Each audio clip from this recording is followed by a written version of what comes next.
Here. Mr. Conley? Here. Mr. Myers? Here. Mr. Conley? Here. Mrs. Reed? Here. Mr. Stahl? Here. Okay, do we have a motion to approve tonight's agenda as presented? So moved. Moved by Dr. Chesney. Supported by Mr. Stahl. Any discussion? I'd like to add an item, item D under for future action, and it is hiring of a special education teacher at Brighton High School.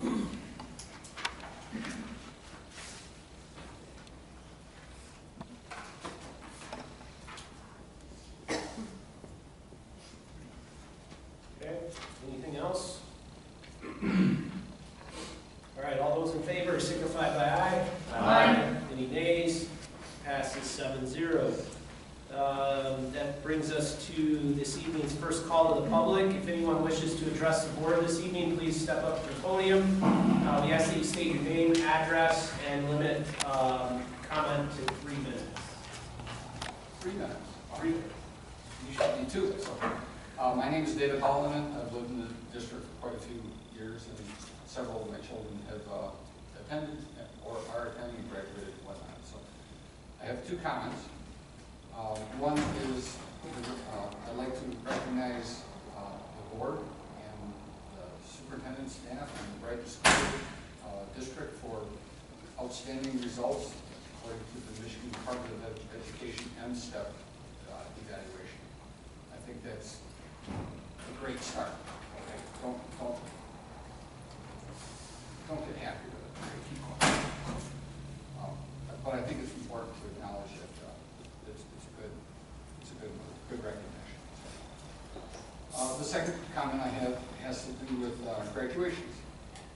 I don't remember when, sometime for my oldest son, when he graduated to what's currently the way it's done now, is a huge improvement in that the students won most of the graduation. It's far, far better than it used to be. This year, I believe, was the first year when somebody took time, I believe it was Gavin Johnson, to recognize students going into the armed services. And we took time to recognize everybody in the audience who would also serve. And I really like the notion that the students are allowed to have their own graduation. But I would ask that what happened this year become standard. And if we can make a demand on the students to always offer that recognition, I think that would be wonderful. That's all I have. Thank you. Thank you. Just to follow up on that, David, that's the second year that it was done, and it was done one year prior, and that's with John and myself that have been pushing that, and that's why it came about. Okay, well, thank you. I must have missed a graduation in there. I gotta go check my records. Does anyone else wish to address the board this evening and first call to the public? Okay, that will close first call and move us to the superintendent report. Dr. Gray, we have our auditors this evening. I'll turn it over to you or Dr. Dusinger. Yes, good evening, board. We have our auditors, Jeff Strauss for Manor, Hesteris, and Ellis, to update the board on our financial status at the end of our fiscal year, June 30th, 2018. Good evening, everybody. I am Jeff Strauss from Maynard Hesteris. Just want to let everybody know we're here about a month earlier than we normally are. Worked within Brighton's schedule to kind of go away from our typical field work, which would have been going on about right now, to move it up. And I mean, no one missed a beat. They did a phenomenal job still being ready about a month earlier than normal. So I've got a few documents that all should have been handed out to you. I'm going to start with the thick packet, bound copy of the financial statements and go through the key points of the audit. Turning first to page 5, what you're looking at here is the auditor's opinion. This is what you are looking for from us as far as the audit goes. And when you look at under opinions, you will see some wording there, but what we're basically saying is Brighton did receive an unmodified or a clean opinion, and that's exactly what you're looking for. What's new this year and will be gone next year is that emphasis of a matter paragraph. This has nothing to do with anything Brighton did. What we did during the current year, and all school districts had to deal with this, was we implemented a new GASB, GASB accounting standard number 75, which relates to the OPEB liability, very similar to the net pension liability that we did. We're in the 4th year now of, so we did implement that, and we had a prior period restatement as a result of that, and it was an impact beginning net position of $36,810,000. So it was a pretty big restatement, but I'll brush on that a little bit more as we go through. On page 16, this is part of the basic financial statements. Basic financial statement, this is your full accrual level. You did have total assets of $105,000, total deferred inflows of $35 million, and total liabilities of $280 million.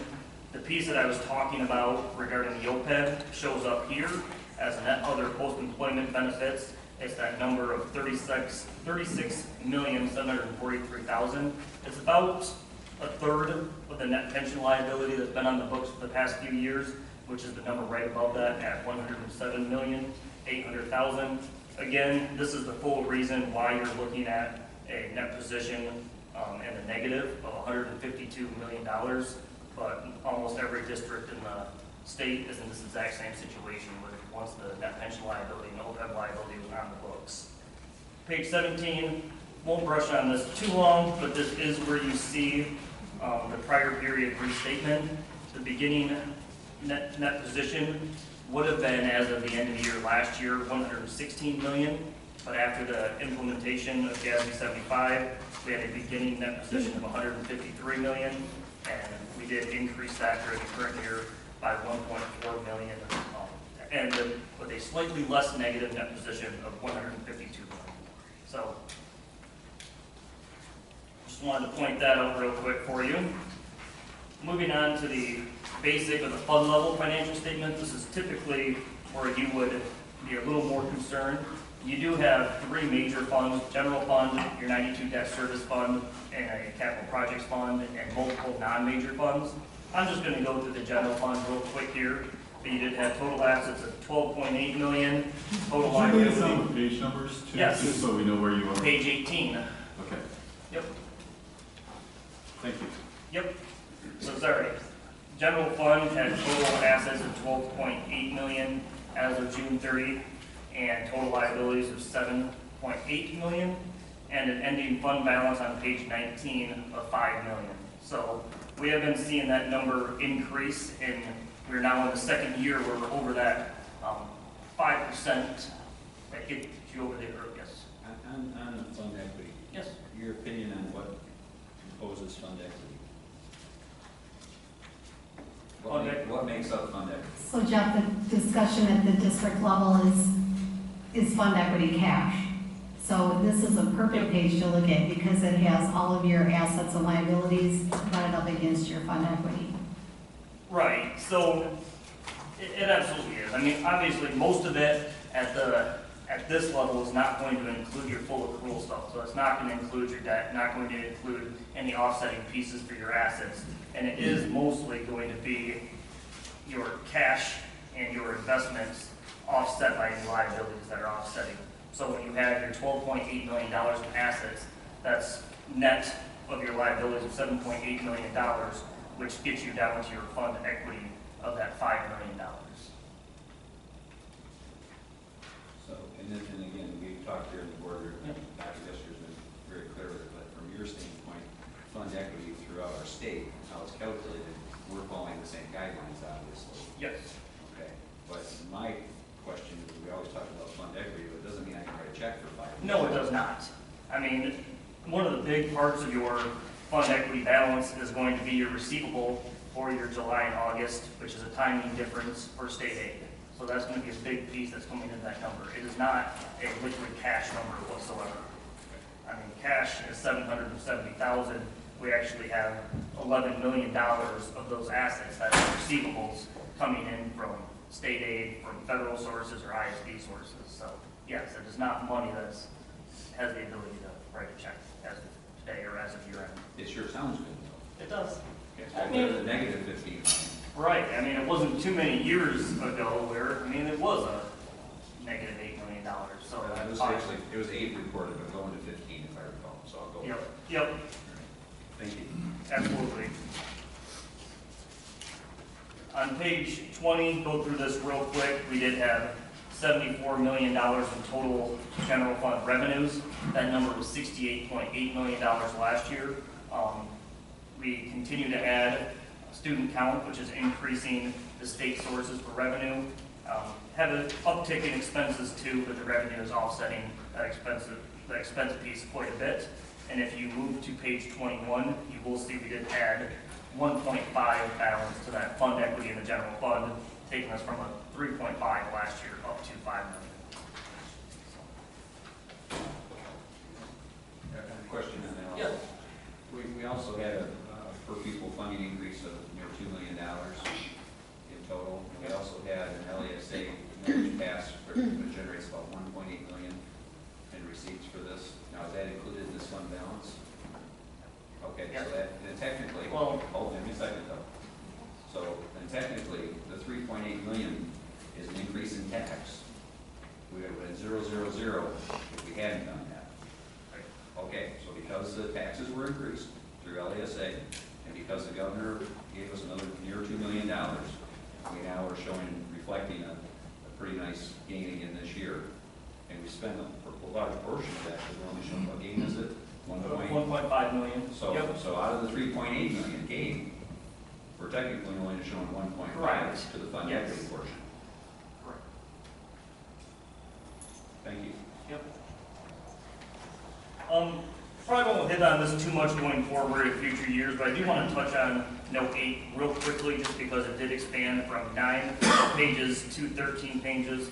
It really explains the complexity of the retirement and OPEB plans. I'm on page 41 right now. The main reason I'll touch on it this year is because the OPEB piece is new in the current year. Page 47 is the first page that I really think has a lot of Brighton specific information on it. And you can see we do have in that paragraph that the net pension liability is $107 million. And how we calculate that number is based on the table down here below. The actual unfunded net pension liability is $25.9 billion. And Brighton's share is that 0.41% of that, which amounts to that $107 million number. Then moving on to a few pages back, page 49, we show the net OPEB liability calculation, where they only have a liability of just shy of $14 billion, but they're only funded at assets of $5 million, which is giving them a shortfall, sorry, not million, billion, a shortfall of 8.85 billion, and Brighton's portion is again very close to that 0.41% or 36 million. So, and again, this is not anything Brighton can do to pay that down any quicker. You make your monthly ORS payments and basically move on until that's down. So that's increased from last year. It was 80. We have more staff. Amen. So it's increased. I know it's not. Which something piece that- specifically? So at the actual net pension liability. Yes. It's increased. So so we paid, or we paid, we believe our share, but we're still. Yep. So does that mean it's not sustainable what they're doing? I think you can make that argument. The main piece that happened in the current year was they had a rate of return that they actually thought was too aggressive, and they brought it down by 0.5% in the current year, and we'll see what happens there. It may still be too aggressive. They're actuarial calculated numbers, and once we get that actuarial number for the total liability, they proportionate share. That's a bunch, that's a line of garbage. Yeah. Okay, that is the biggest line of crap I've heard in the state in a long time, not from us. Yep. Okay, we had a system here at one time, they called it markers, right? That marker system was a joke, right? It meant nothing. That's exactly what the state's doing, they're moving this number. So anyhow, I don't know who has to report to and who has to balance the sheet and sign off on it, but as they continue, there's no finishing this off. We've got, I mean, you can see the exact, going to page 60, I mean, you're right. I mean, this number isn't getting. I don't like being right, but I'm just a technician, and And that number, I've looked at it for 8 years. And I've seen it come flowing through here, and then they assigned 5 years ago, or whatever it was, some just arbitrary number. The state of Michigan is moving some numbers around, and I'll call it a marker, and I think it's a joke. I'd like that to be on the record. But I think that's not the correct thing to do to school districts. And I certainly know it's an assignment that we don't have to pay, but in a sense, though, it becomes a liability, and that's how they're getting away with it. So it's a number put over another column, shown on the school district's books and not theirs. In a sense. Yeah, in a sense. Yeah, I mean, there is an issue.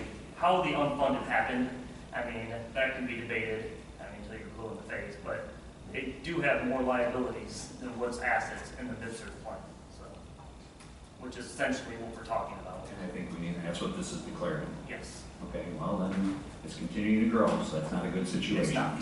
Okay, thank you. Yep. I have a question. Yes. So, on page 10, you have a breakdown of the financial analysis of the district as a whole, which includes all of the various funds, and it provides a breakdown of the change in net position for fiscal year 2017 and 2018. Yep. And the breakdown or the detail for the 2018 financial analysis, that's on page 22, is that right? Go there.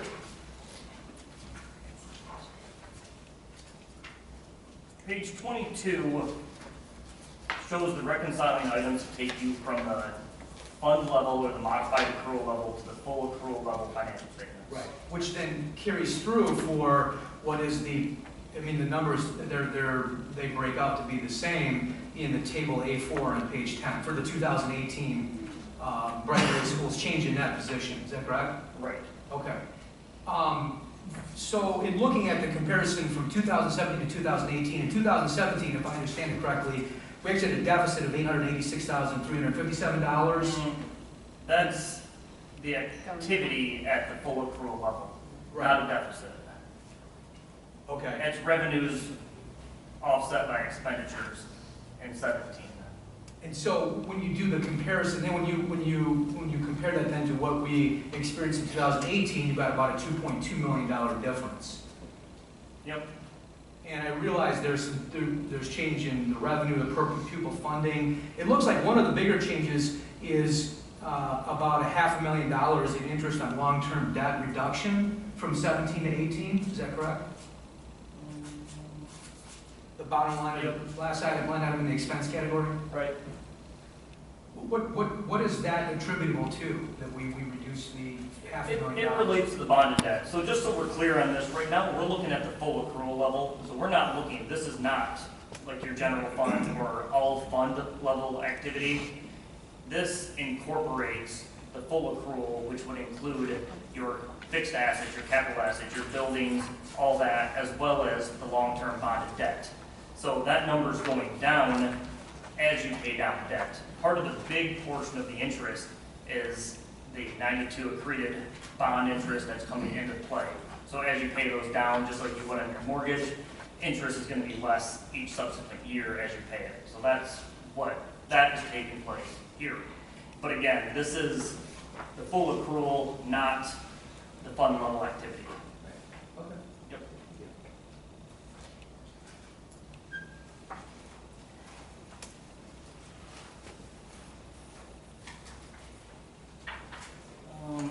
Sorry, didn't have exactly where I was, but the only other couple items I would say, if you want to look at page 56, you can see the new accounting standard and the impact it had at the full accrual level.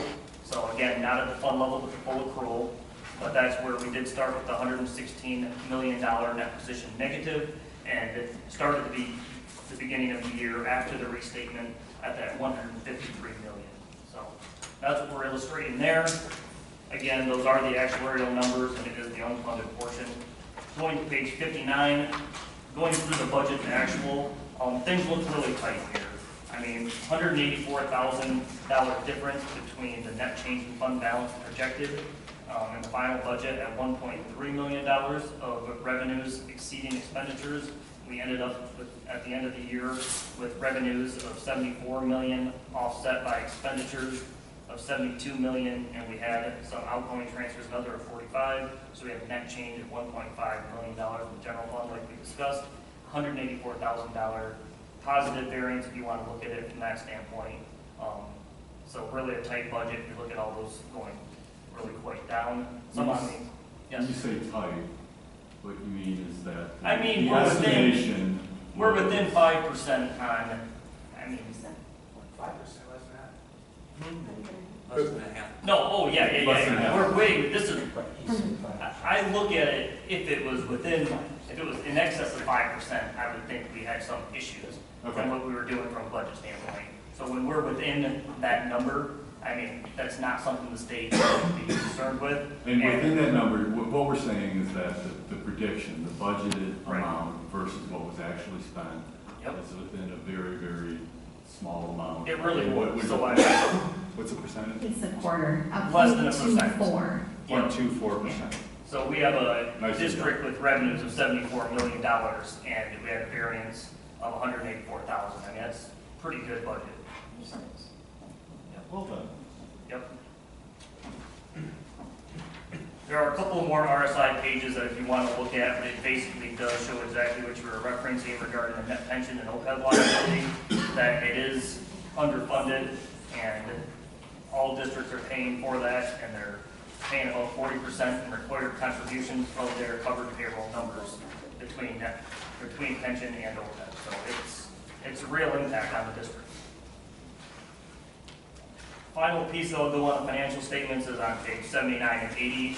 You guys are over the 750 threshold required in a single audit. We did test child nutrition cluster as a major program in the current year, and we didn't find any issues or non-compliance within that. And you can see that at the top of page 84, where we explicitly state, as our opinion on the program, that we did issue a clean opinion on that major program. Do we test the same program every year? With a program as big as school lunch is for Brighton, we do, because the coverage is so great. It's the only one, actually, you don't have any that are required to be tested. A type A program is anything over 750, which is the exact same threshold as the single audit threshold. So we can change it between, you see special ed being tested at a lot of districts, Title I tested at a lot of districts, but from a risk standpoint, it's always been the larger program is school lunch, which totaled 538,000 of the expenditures out of that 850. So typically we have been testing school lunch because it's where most of that federal funding is coming from, but there is no reason you can't test another one, but you have to get over 20%. So if you don't get over 20% testing another program, so at 850,000, that $150,000 would have to be at least to probably get over that 20% threshold, you'd have to get over that. So you can test Title I, IDEA, special ed if you wanted to, but the funds aren't really there compared to where school lunch is for this district. And is that, if I could ask, is the selection of which program to audit your purview It as is. the auditors? Yep, it is. So it's a risk assessment that we do, and based on percentage of where the dollars are, that's what we have determined. But there's nothing wrong with testing more, and there's also nothing wrong with testing others, but we aren't required to test any specific one at this point because there's none over that 750 threshold. Yep. I have one other question. Yeah. You touched briefly on something that's real important. You mentioned the pension liability and the effect to the district. Now, in the last 5 years, we're going to be exact. What's happened to that as far as the cost to the district? Where You we can had- see exactly what the cost of the district was on page 61. What's the forecast on how it's going to affect us? I don't think it's going down drastically. But for it's split up between two different pages. 61 is the net pension liability. That's a 4-year projection. We've only had this implemented for 4 years. We could probably go back and get some of the information. That's fine. But yes, this year there was $11 million, $11,225,000 in statutorily required contributions paid to ORS to try to reduce this unfunded net pension liability. You can see that bottom number of 31%. That's the percentage of the covered payroll over the period of July 1st, 2017 to June 30, 2018. So almost 31% of what your... So that, and this has been, Dr. Gessinger's, and this has been a general fund expenditure then, increase. So we've had to cover this, so talking about our increase from the state, so we got 2 million increase per pupil funding, looks like a large portion of it went into this. A lot of it. Well, Yeah, and yeah, it's it's not because we have anything more new. staff too. I got that. I If know. we're gonna stay flat, it's just that we owe more because we have more people on our payroll.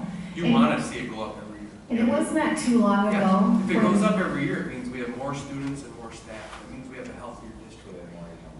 The number you want to pay attention to is what we show you through metrics in terms of the percentage of money going to particular groups. That's where you get out of whack.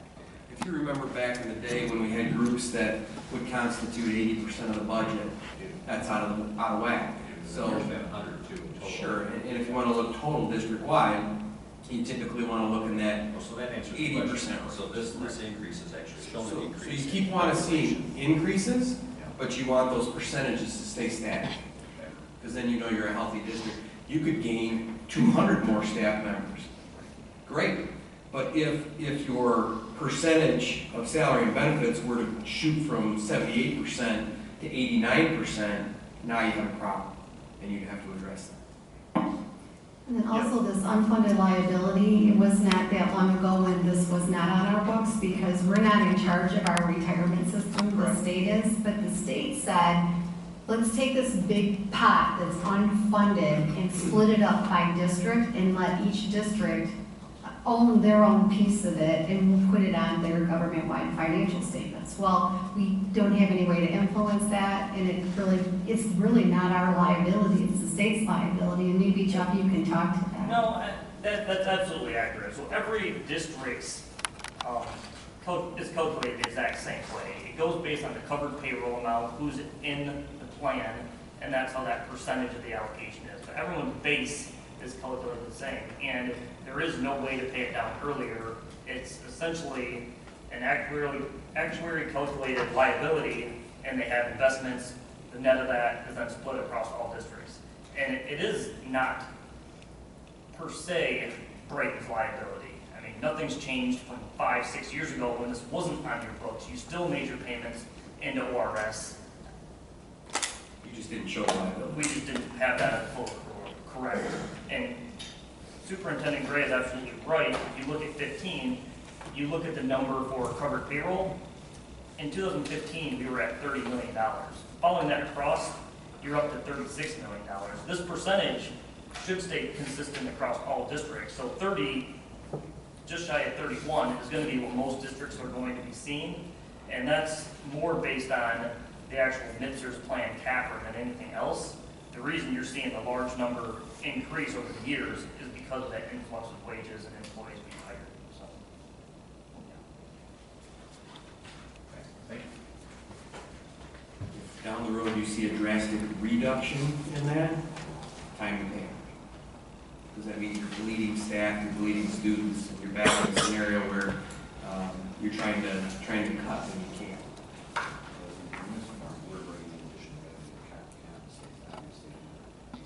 The only way we bring in revenue is with students. It's the only way to do it. This is a business. Parts of it, not all of it, but parts of it. Yep. We have 2 letters I'll go through very quickly here. First one's going to be your double-spaced one. There's really nothing that had to be reported in this letter. It's more of a just informative letter. We did have our 2015 bonds and are now substantially complete, and we will have what they call a 120-day audit that's going to be submitted here very shortly. And that's just basically saying we did audit over the course of the expenditures for that bond, and we will report that to the state as well.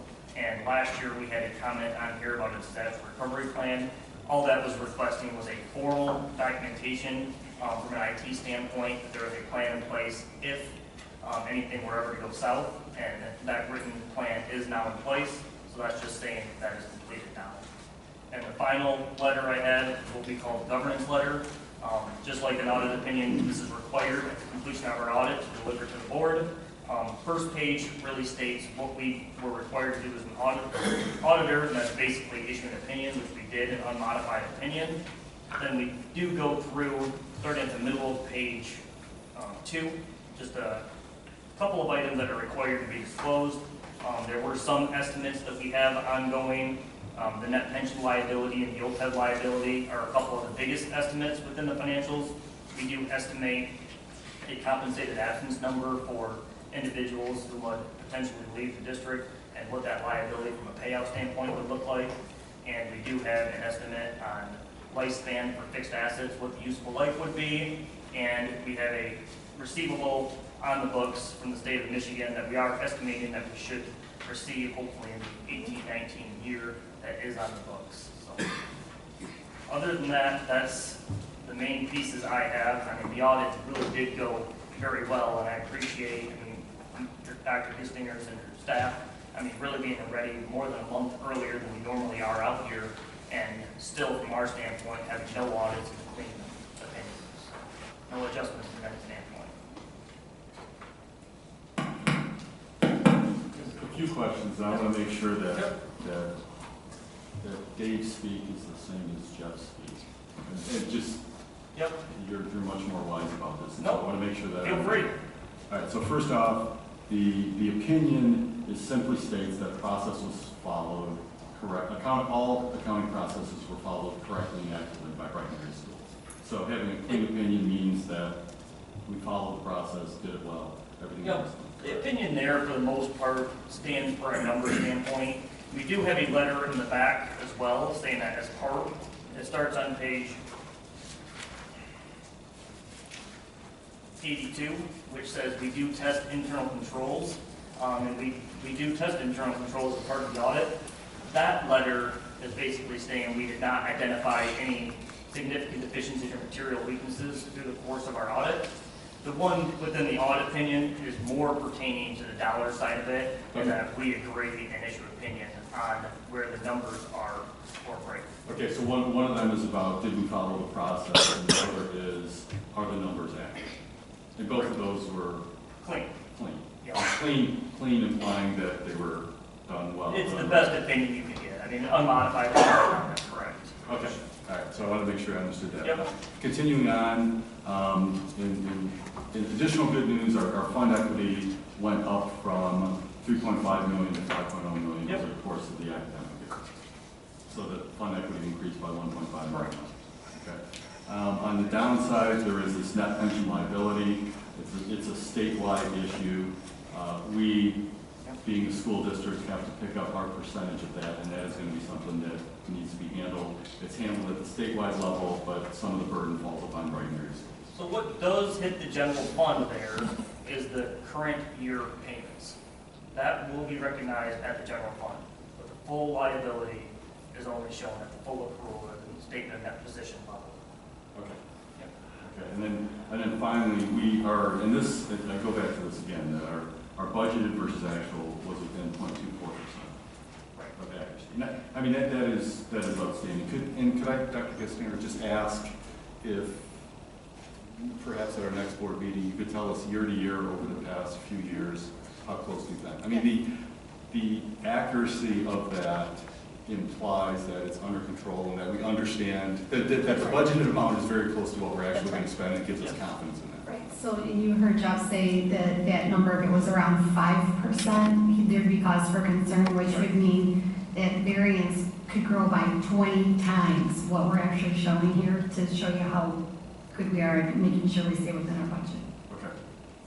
So I'd like, if you could, I'd like to know just history-wise how close we are. I think I've done it for you in the past, it's just a matter of updating the file. Thank you, Chief.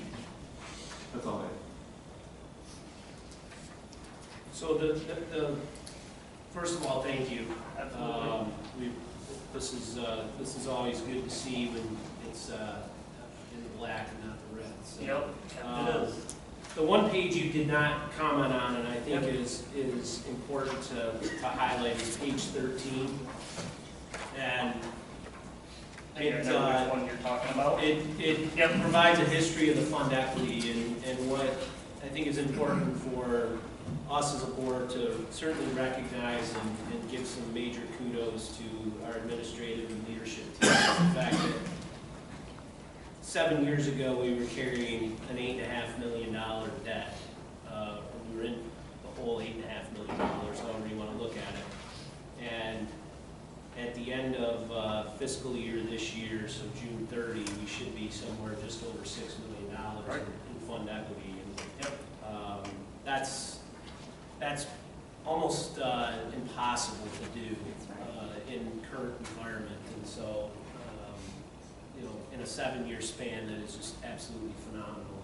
And I think it's important that we take a moment and recognize. I couldn't agree more. I mean, I've been here, part of this audit from those days, and I can still remember when the state doubted the process that Brighton was going to go through to get out of the situation that they were in, and there have now been legislation to kind of change that, to maybe minimize the impact, but that should never impact Brighton because you are so ingrained into this shared service program. But it really was an ingenious idea that really works better than I'm sure anybody could imagine.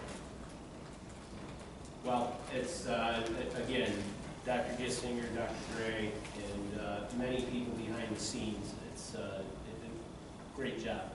Thank you. Great. I thank you guys very much. Appreciate coming out here, appreciate working with all of you. I've got a question. What percentage would you recommend us to carry for our funding? 10% is a nice number to get to. I think a lot of districts do shoot for that number. Probably not more than 2 or 3 years away if you guys keep the trend up going as it has. But 10% is a healthy general fund balance to shoot for. Thank you. Thanks, Jeff. Absolutely appreciate it.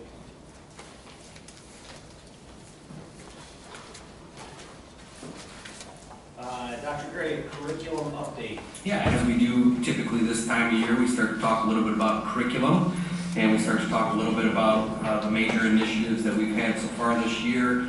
With Ms. Mosier coming in, we'd also like to kind of review curriculum process. A lot of times we blow right into, hey, this year we're doing science, and science is our big one, and we're definitely going to get to that. But I've also asked Liz tonight, because I don't know if all of you have been through the discussion on where an idea comes from infancy until it's an adult and ingrained in our culture. So Liz is going to talk a little bit about that, and then we'll move on to the science. Because if you remember, we made in terms of dollars, a huge investment in science curriculum this year, well over $500,000, in between $500,000 and $1 million. And with that type of dollar, I would think as a board, if I sat on a board, I'd like to see a little bit of the implementation process and where we're at. So we're going to do it now, and after Liz talks a little bit about process, and then from there we'll take a look at where we're at, and then we'll come back probably early spring and do another check-in to say, okay, this is where we're at, this is where the dollars and the implementation go from. If you heard Mr. Hallinan earlier today about our M-STEP scores, specifically math, where we were struggling so hard, it's a very similar implementation process to what we did in math, and now we're right there leading the charge, not only in ELA, but now in math as well, in the 2 most successful counties in the state of Michigan. So those bode well for us, and I don't know why we wouldn't just replicate the science process, so they'll talk about that. So good evening and thank you. I kind of am going to give you a big picture overview of the curriculum review process. I'm not going to go through all the small details of it, but I know Wendy in a former presentation kind of went through that process, and it'll look very similar. So I have just a couple things. First of all, like why we even go through a curriculum review process, and number one is always to create consistency. So we're looking at consistency through curriculum, we're looking at consistency through our assessments, we're looking at consistency through instruction, and we're looking at that as much as we can from a K-12 perspective. So as a student travels and goes through the progression of their time through here, what would that look like? And we want to keep that review process healthy. Another reason why we do it is to constantly review our curriculum, instruction, and assessment, usually because of standards, new standards coming out. It could be because of a new resource coming out. You could have a cycle that says now is the time to do that. You might do it based off of test scores. All sorts of reasons might tell you to go back through the review process and evaluate some of those pieces. And then last would be if you're updating a new course or creating a new course or piloting new resources. So very often resources sometimes push us to look at our curriculum again because they're usually the things that are becoming outdated or not relevant to maybe the instruction that we're wanting to do. How we do it, we have 4 kind of pieces that we do in a process. First, we always evaluate and plan. And I know this is a process that was done in science. I've seen the presentation, and then Wendy's going to talk about that a little bit more. They take that time to actually look at the standards, create a plan, evaluate what we need to do, and start that mapping of curriculum before we actually start revising and developing. So that takes almost a year of planning before we actually start revising and doing some of that additional work. You do start revising, and it's not just a matter of the standards, but it's creating assessments, it's aligning assessments, it's finding the right instructional tools, it's looking for technology pieces that we want to introduce and support in the curriculum, and that all takes place along with piloting materials. So again, you'll hear from the science where they're still going through that process at the high school, and that sometimes takes a couple of years until we find the right resource that works with what we're looking for our students. After that, we start implementing, and part of implementing is that constant professional development.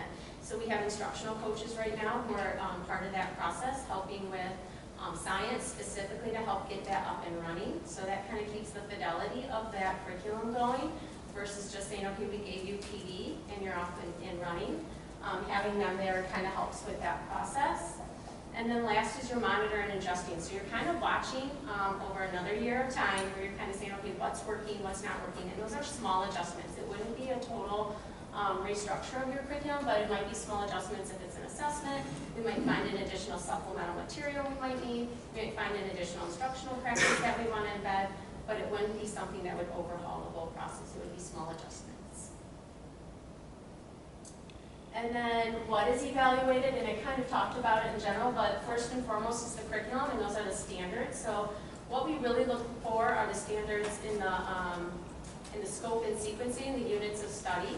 So we kind of, I don't know, you said gremlins. There are, right? Okay, there are. So scope and sequence is one thing. So when we're going to teach what we teach, and that's that alignment piece, again, looking at the 5, 6, 7, 8, K4, and even going into the high school. We evaluate assessments. We look for the rigor in assessments, making sure they're aligned to the standards in curriculum. That's a perfect opportunity to look at enrichment opportunities along with accommodations for assessments. The next one is resources again. So again, looking at if we're going to pilot some resources, if maybe our resource is fine, if we're going to look at any technology resources, materials, and things like that. And then the last would be the instructional practices. So a common instructional practice we use here is the Lucy Kaufman's or your Readers Writers Workshop. So that would be an instructional practice that's used. Other times, notebooking. I know that's another instructional practice that you'll see in science. So that would be kind of things that are evaluated throughout the process. Pacing guides, scope and sequence I've talked about. Lots of different things kind of get evaluated throughout that process. So that's like a big picture overview of curriculum, but how long it takes years. So you kind of saw it with science. They planned, they kind of piloted and revised, and now they're in the implementation. And yet in high school, we're still in that piloting phase while they're trying to look at implementing. So it does take, it's a yearly process as we go through kind of the curriculum review. Good evening. It's my pleasure to come back and share science updates with you again. Since we've last talked, so much has happened, and we've got a lot of good information to share with you. And what I just point out right here is a picture from this year. I think this was last week or the week before, of a student in the practice of notebooking with our phenomenal science program in a fourth grade classroom. So as we start out, as I shared with you this spring, each of our science study group meetings, just to kind of ground our purpose and the work of our science implementation this year, I'd like to have the science vision statement read. And I'm wondering, because I happen to see Kara Totera in the audience there, if you might read that for us. It's how we start all of our science study group meetings, so it grounds our thinking and our work. The scientifically literate EAS graduate is a critical thinker, able to apply scientific principles to solve real-world problems. Possessing innate curiosity and sense of wonder, graduates persevere using evidence and reasoning. They investigate phenomena as well as evaluate scientific claims. Furthermore, this graduate clearly expresses ideas and embraces the value of reflection, revision, and trial and error while making sense of the world. Thank you, Kara. I appreciate you doing that for us this evening. So we start off with that to put our minds in the space of what are we looking for and what is the purpose of our work in Science Study Group. That would be a great way to then to ground our updates this evening. As Liz taught, you are familiar with the science implementation timeline and you're thinking around the phases of the curriculum cycle where we were, starting way back into 2015, where we were doing needs assessments and we were looking at programming and really identifying what our needs were as a district vertically K-12. And then working into our science study group, we were looking to look at pilots and to really evaluate programming, look to see what was out there and begin that course mapping phase. And then last school year, we were continuing our science study group work, but in the background, we were also piloting. We had 36 plus pilot teachers over the course of the 16 to 18 school years. We were looking at aligning programming. We were looking at what might be considered using that guiding tool, the Equip rubric that we shared with you in the springtime. That was our rubric that we used to evaluate programming over the pilot phases. While at the same time, continuing professional development. So we're looking to educate staff on what the next generation science standard offered us as a district, as well as the Michigan Science Standard lens that were adopted in 2015 by the state of Michigan. Now looking at this year, we're going to be continuing our science study group work along with full implementation. Can I tell you, it gives me goosebumps to be able to say that, K-8 of our new science standards, and then looking again into our 9-12 pilots in hopes of adopting by the spring of 2019. And again, continuing our professional development, which I'll speak more of in just a moment.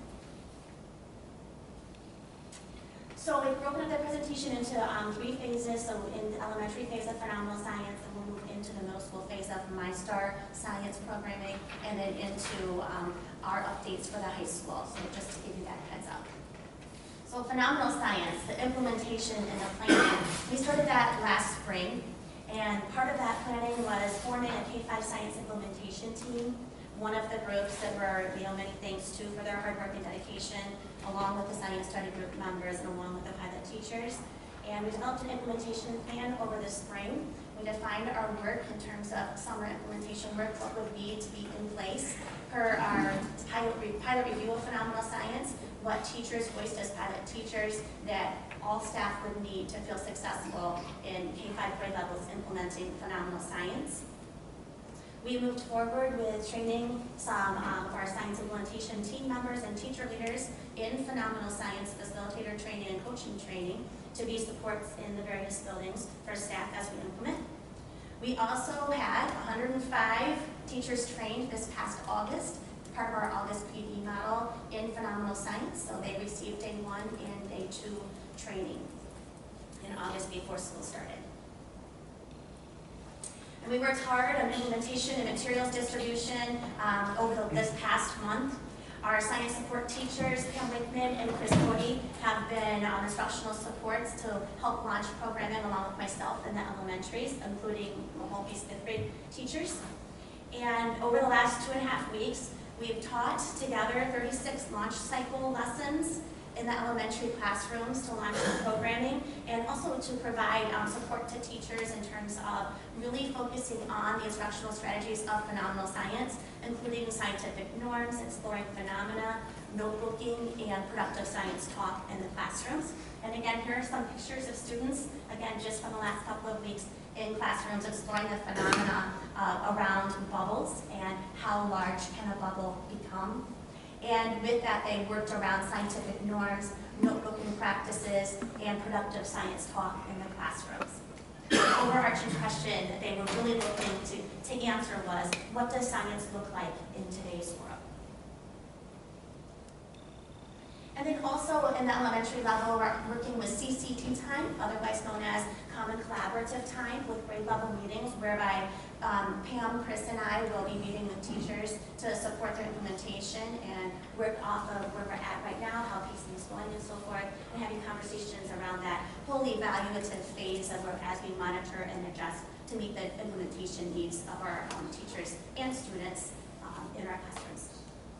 And we'll also be continuing our professional development and materials management phases of the phenomenal science implementation. Okay, ready to switch gears into MyStar Science. This is our 6-8 programming. Our implementation planning also began in the spring of 2018, whereby we developed an implementation plan to find summer work, and that included purchasing of our materials. In August of 2018, we had simultaneous programming. It was all under one roof at Maltby. It was a wonderful thing. We had MyStar facilitation going on in a couple of the classrooms, and then we had 4 large spaces where we had all of the K-4 teachers and the 5th grade teachers receiving phenomenal science training. So I should have had you all there. I should have invited you. It was a real powerful 2 days worth of training.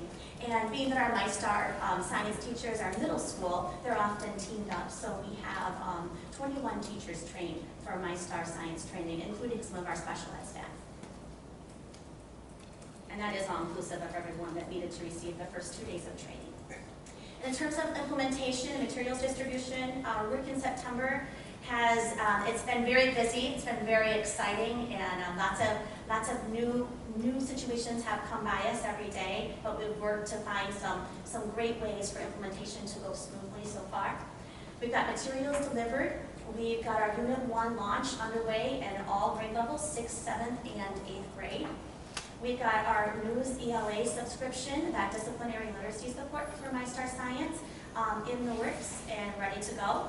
The PhET simulations that accompany the MyStar Science programming, the virtual labs are up and running. We've got our technology almost ready to be delivered. The Chromebook carts are on the way, and we've got coaching support for the teachers teaching MyStar Science. Our next steps in MyStar are to continue that coaching support, continue our professional development, and continue managing our materials to best situate our durable goods in the district into the proper grade level with regard to the specific units that are being taught. That's our middle band update. And into our high school science. As Liz mentioned, at the high school level, we're working on some pilots still in chemistry and physics from last year. We're working in correlated books with chemistry and physics, and as I looked at the idea of last spring, the programming that we have from Houghton Mifflin with regard to the pilot work, the teachers are very interested in. It seems to align well with the new standards and the 3-dimensional approach to teaching and learning science, along with phenomena-based instruction. We're awaiting the release of their fully aligned programming. So notice again, we've got correlated chemistry and physics right now, because frankly, as we mentioned in the spring, there's nothing fully aligned out there yet that we're able to get our hands on to pilot for the high school programming. It's just coming along a little bit more slowly than what we've seen in the middle band and in the elementary bands with regard to programming aligned to the new standards.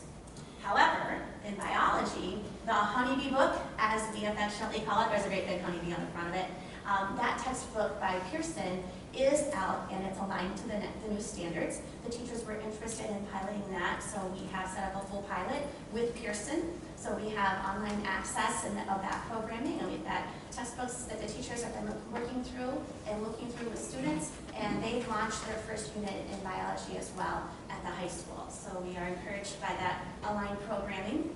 We've had content professional development provided for the biology team. And we're looking forward to doing a pilot review for this programming, just like we did with Phenomenal Science and MyStar Science, along with the other pilots that we have embarked on over the last 2 years. We'll use that equipped rubric as our guiding tool again.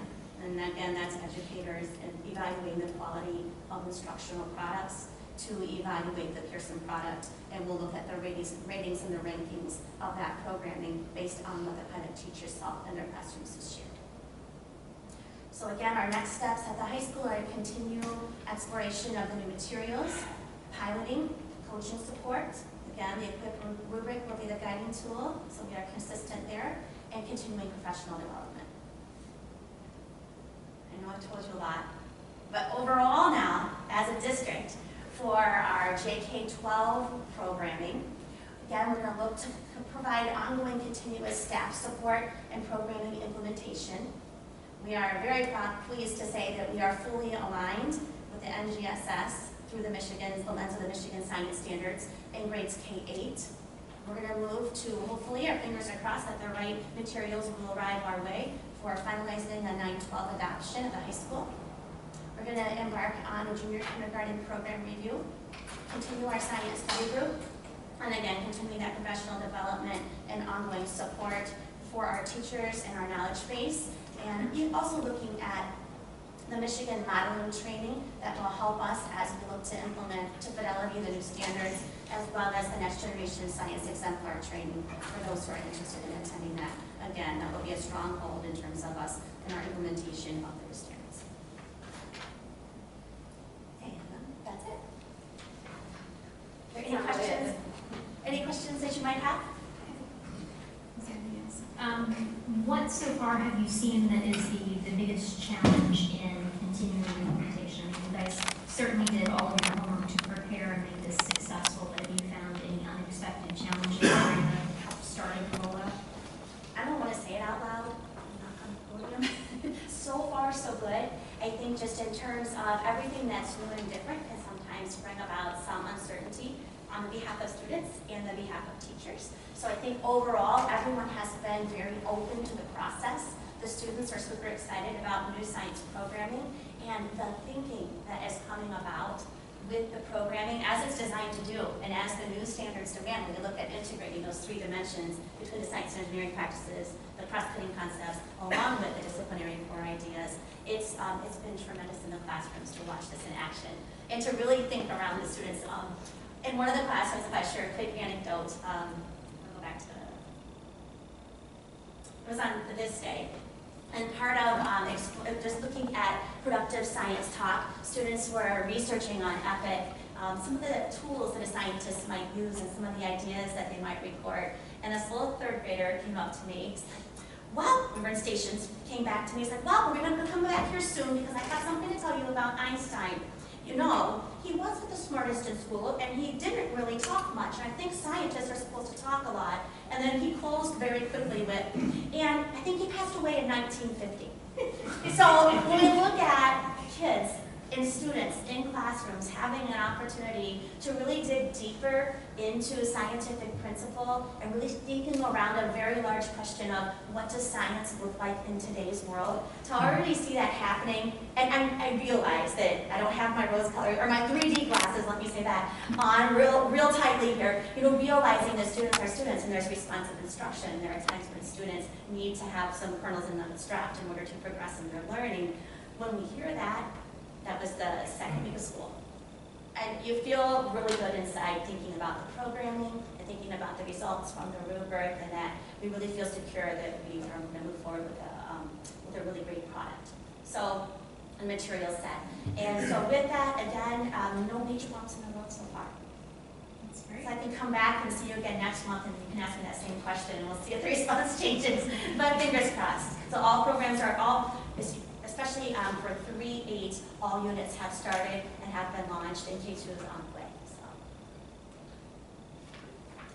Anything else? Sure. I just have a question about the high school piloting. Yes. The piloting that's taking place, is that being integrated into both the AP classes and non-AP classes, or is it, you know, obviously with the AP curriculum and it's gearing towards the AP exam at the end of the year, how can you just kind of explain the overlap, Sure. or whether it's an independent track, or how that gets integrated into AP versus non-AP, and how you envision that being rolled out in the high school? So at the high school, in terms of your chemistry, your physics, and your biology courses, all three of those courses are looking at that aligned programming or looking at the correlated programming. So we're looking at all three dimensions of the new standards. and they've been course mapped. Those performance expectations have been course mapped out into each of those 3 classes. And so lifting the idea of AP coursework looking different due to the demands of the course itself and the setup of the course, and then the testing that has to take place in the springtime. So we follow the AP coursework, which actually bodes well for integrating right back into the new standards. Talking with Dr. Little, our AP bio teacher at the high school in particular, conversation is coming to mind just that, it's like, you know what, all these dimensions, science and engineering practices, the cross-cutting concepts, along with those disciplinary core ideas, he said we're already working our courses in this way. So in terms of looking at the science and engineering practices and looking at the AP bio work through the lens of an engineer and thinking through the lens of the engineer, he said I can see it here, here, here. And he is also using that Pearson product, the Honeybee textbook series. And so with that, so far so good in terms of the support of the 3-dimensional learning phenomena-based instruction in the AP course lens. Thank you. Question 2. Just first off, Ms. O'Keefe, your enthusiasm as always is contagious. So thank you. You know, I love science. It's hard to stand behind the podium and talk to you about it without putting out. That comes as no surprise. That's how much you love it. It really does come through in your presentation. I admire the process that you followed on this. That it was, basically it was a 4-year implementation. That Brighton area schools is a big ship and does not turn on a dime. So you have to follow the slow process of vetting the sources, coming up with a philosophy that you're going to follow, piloting it, and then going for it. And it's very encouraging to see the process move along in science over time, and it's a tribute to you and to the whole team that you've worked with to make this happen. So congratulations on that.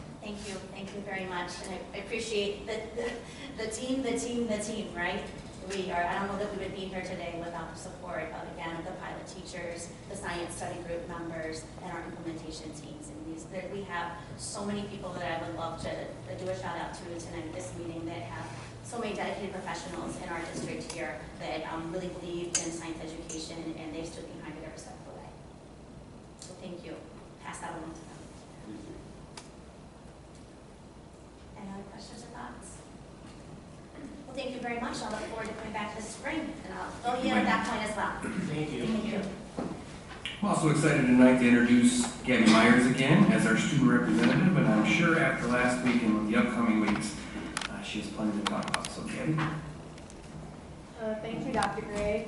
Yes, we've had a very exciting week last week throughout the community, and an exciting couple of weeks that are coming up. So last week was our Pink Week, and we had a very successful week through fundraising and spreading awareness. Throughout the week, we had activities at the high school, at the younger level school buildings, and really throughout the community that spread awareness and gain support for the people who are fighting this cancer. At the football game on Friday, 2 things that really stood out for me was at halftime there was a survivor walk. So anyone who had been affected by cancer or who was still fighting walked out with some of our students, with their families, and they let go of pink balloons, and it was really an emotional time, but it was very impactful for many. Also, at the end of the game, which was new this year, all the football players, POM members, and cheer members wore pink jerseys with someone who had been affected by cancer on their back, and at the end of the game, they presented that jersey to them. That was also a very emotional time, but a lot of people were very grateful for that, and it was very, very successful. Also, I would like to take a moment to thank you board members, the community members, and local businesses for your support, time, energy, and monetary donations. We have not counted all the money yet, but we are thinking that it will be more than last year, and we will directly donate that to the Woodland Cancer Center at St. Joseph Mercy, which really touched a lot of people last year, so we're hoping we can do that again. We're very grateful that we have so many people in our community that are willing to stand up against cancer and be very generous towards us, so thank you for that. So next week we have our homecoming. the theme is Hollywood Magic, so we are excited for a memorable night. On October 5th, we have the homecoming parade, and we invite you all to be there. It starts at 6 o'clock to ride in the parade with us, and then the football game will follow that at 7 o'clock. And then after that, we have the ESPN people coming in and interviewing some of our focus classes, and they will be filming an assembly where the Project Unify team will play a basketball game and just really get the feel of what Brighton High School offers with its students. And we're really excited to celebrate this club that has impacted really so many kids out of the school, including myself. So we're so very excited for that. Oh, yeah. Thank you. Okay, that takes us into for action for this evening. Item A, regular meeting minutes of September 10th, 2018. Do we have a motion to approve? So moved. Moved by Dr. Chesney, supported by Mr. Stahl. Any discussion? Okay, all those in favor signify by aye. Aye. Any nays? Passes 7-0. Item B, special meeting minutes of September 12th, 2018. Do we have a motion to approve? So moved. Support. Moved by Dr. Chesney, supported by Mr. Conley. Any discussion? All those in favor signify by aye. Aye. Any nays? Passes 7-0. Item C, leave of absence request. Dr. Gray. We recommend that you approve the unpaid leave of absence request for 1 year from Chelsea Onstead, who is a grade 5-6 special education teacher with 2 years of experience or service to the district. She's requesting this 1 year unpaid leave of absence for the 18-19 school year. Do we have a motion to approve? Mr. Conley made the motion. Support. Seconded by Ms. Reed. Any discussion?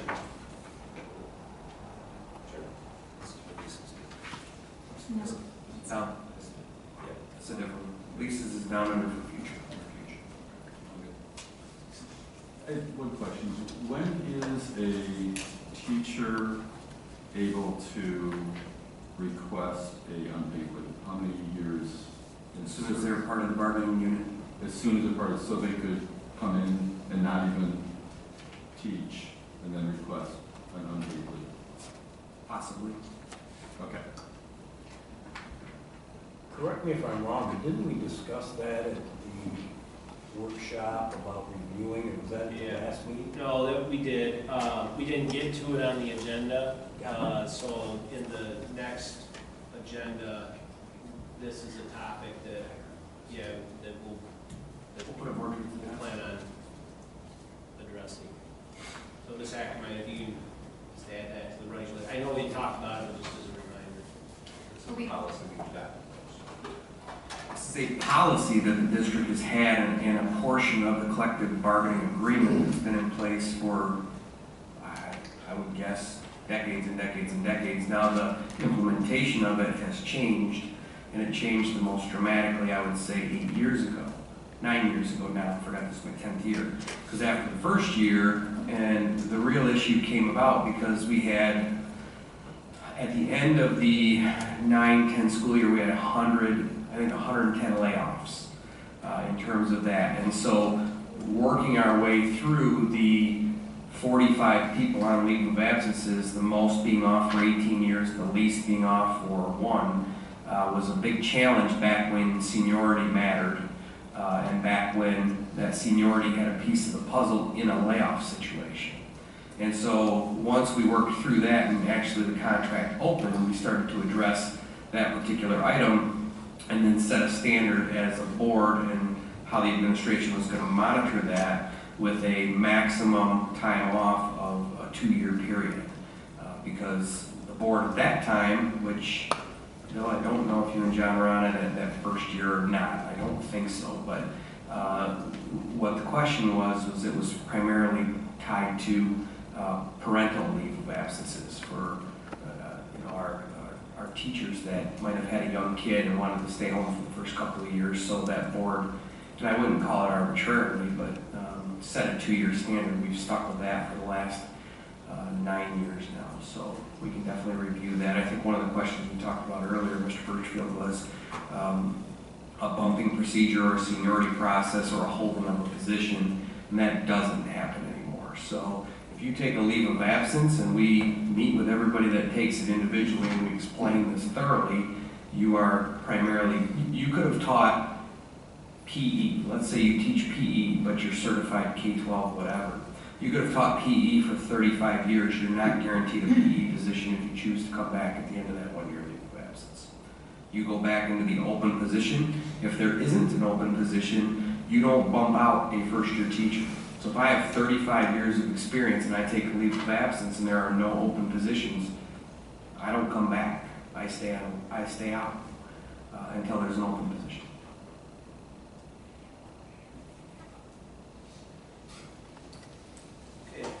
Any other discussion? All those in favor signify by aye.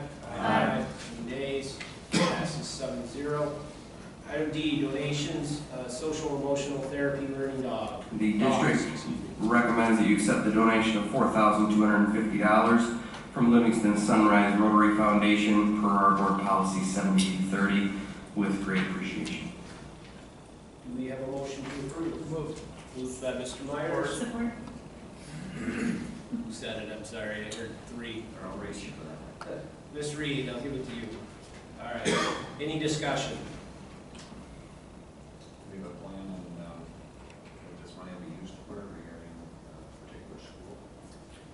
It's getting close to rounding out the Miller pre-K and senior citizen center. So by the end of this year, we'll have enough to where we'll have every building covered. We did check in terms of whether or not it can be used out of the general fund. You can't purchase dogs out of the general fund. So we did check that. That was one of the things you asked last time. Thank you for looking. That's an illegal expense. Anything else? All right, all those in favor of approving this with great gratitude from the Livingston Sunrise Rotary Foundation, all those in favor signify by aye. Aye. Any nays? Passes 7-0. And again, many thanks to the Livingston Sunrise Rotary. Item E, BHS trip request to Stratford, Ontario. Dr. Gray. Again, we recommend that you approve this request of a trip to Stratford, Ontario. It is part of our English language arts trip to Ontario. It's by our high school AP literature teacher, Kelly Armstrong, and it's to look at a professional Shakespearean performance. I know they've gone many times, and we do get positive reports back from this particular trip. Okay. All those in favor, we need a motion. So Do we have a motion? Support. Motion by Mr. Myers, supported by Mr. Stahl. Any discussion? I do have a question. Not so much about this trip, but the trips in general. I know we have travel agencies that we use to help make the arrangements. How closely do we monitor the cost and making sure the cost that's passed on to the students is precisely what the trip is supposed to cost? If you remember, I don't know how many years ago now, but I think it was 7 years or so ago, this was turned over to the curriculum department. So all these go through what was formerly Dr. Suri's, now Ms. Mosher's department, and they screen these trips for that particular reason.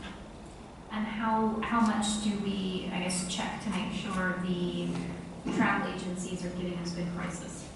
A lot of times we'll check with multiple travel agencies to compare and contrast.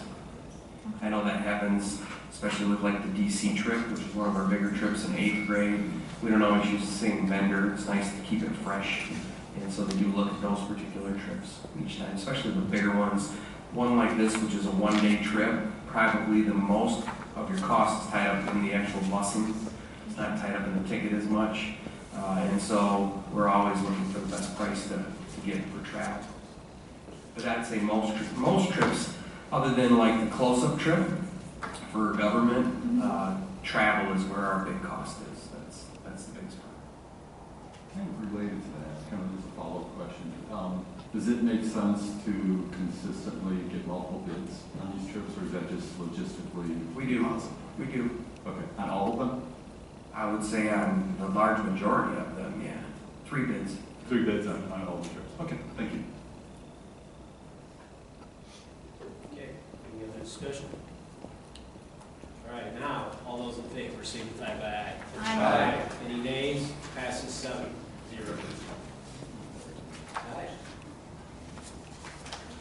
All right, that moves us on for action and into for future action.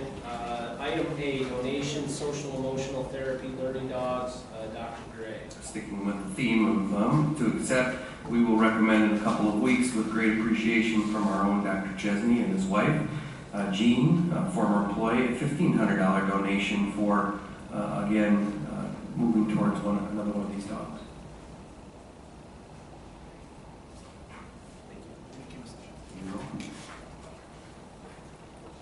Item B, leave of absence request, Dr. Gray. We have a teacher that just accepted a new position at LESA, and that is Lisa Johnson. She's a 9-12 special education teacher, and it kind of ties directly into the resume you have in front of you tonight, which we'll get to on item D. But she has 11 years of service to the district, and she's requesting a 1-year unpaid leave of absence. This is not out of the ordinary. If we have a teacher that's been here for quite some time, if they're exploring some kind of a position, whether it's permanent or temporary, at a local district or an ISD, they typically put in for a 1-year leave of absence. We've had a couple do the second year, but it's very rare they either stick with the job after the first one or they come back if we have an open position of what they're highly qualified to teach. Discussion. All right, item C, board resolution, Dr. Gray. This one isn't mine. Dr. Chesney. Yeah, this comes to me. So, and this is related also to, I can talk about it now or talk about it in committee reports, but basically there was the question about what should policy be for board members who are in absentia during the meeting. And the committee almost, I put this wording in because we needed wording prior to the meeting, and then we had the meeting and discussed the different topics. So the wording is open to change. But the bottom line is the questions, the committee almost unanimously decided that first that members should be able to participate in absentia. So members should be able to participate in meetings via the phone. That members should be able to vote in absentia. That they should be able to vote on issues over the phone or to the meeting. That they should be able to, have all the functionality of a regular board member, even if they were in absentia, with the exception of not allowed to chair the meeting in absentia. So if you're absent from the meeting, you can't chair the meeting. And I don't know whether we want to put this in resolution form and bring it before the board for the vote, or whether we want to cover it as part of the policy. We have sample policy language on it, optional, which we shared at that particular committee meeting, that I could push out to the entire board if you'd like to review it prior to the next meeting.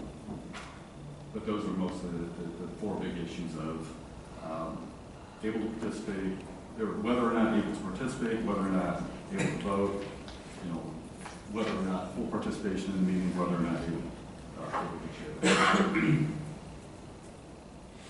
I would suggest we strike the last sentence because that's in direct conflict with our bylaw 016. Yeah, it goes from president to vice president to Board's choice. To board's choice. That's correct. Okay. But again, I would look at 0163. Can I ask, what was the committee's position on having this as a resolution versus putting this in policy? Was there a preference and why? No, there wasn't a preference. There was, basically I put this in, as I mentioned, I put this in due to the deadline of the meeting to have this in before the actual committee meeting. I put these words together.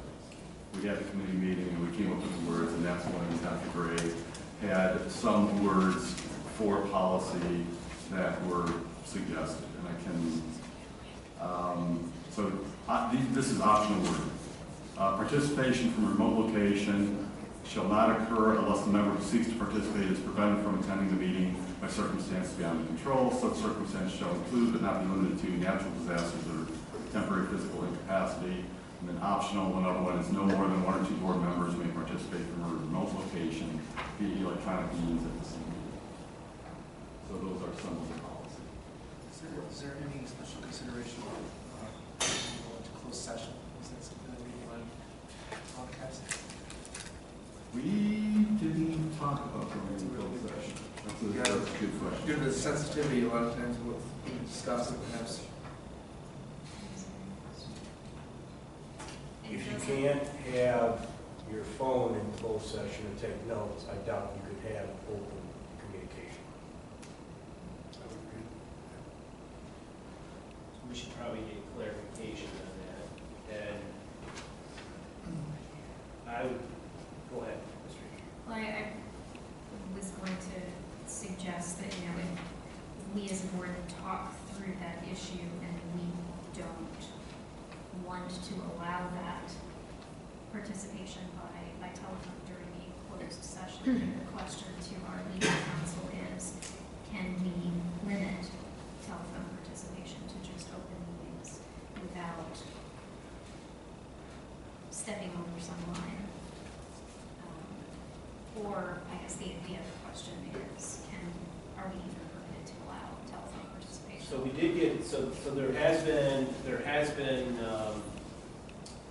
information provided to us from our council that it is permissible In the open meeting? in the open meeting. I think the question Mr. Stahl raises about closed session is a good one and one that we need to get clarification on. Because I don't recall that being specifically discussed with them at that time.